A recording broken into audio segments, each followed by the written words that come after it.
Akash Mahabhuta. Hello, welcome to Wellness Wednesdays with your own Dr. Devika Deshmukh. Our today's Mahabhuta is Akash Mahabhuta.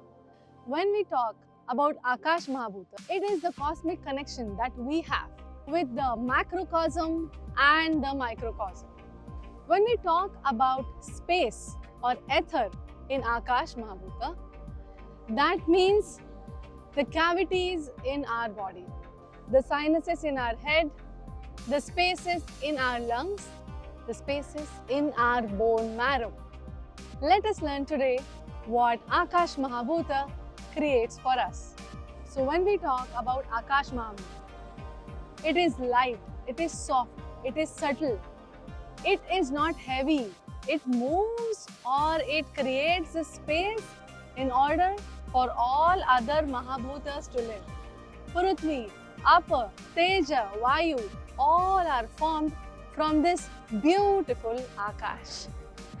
That is why in our body, physiologically too, you should maintain your sinuses empty.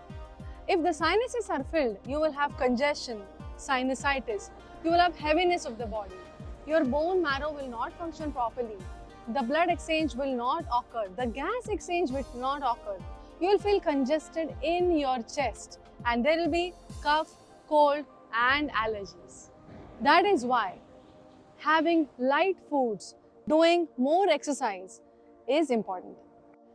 So, if you want to balance the Akash Mahabhuta in your body, you have to do Nadi Shuddhi or Pranayama different types. Nadi Shuddhi is taking the air in through one nostril, leaving it through the other, taking it in from the other and leaving it through one. That will balance your Vayu and Akash Mahabhuta. And you know which element Akash carries? The element of sound. That is why sound waves travel even in vacuum, isn't it?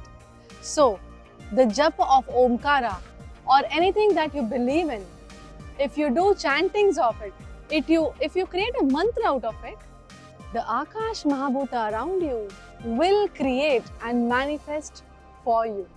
That is it for today. Take care then. Bye.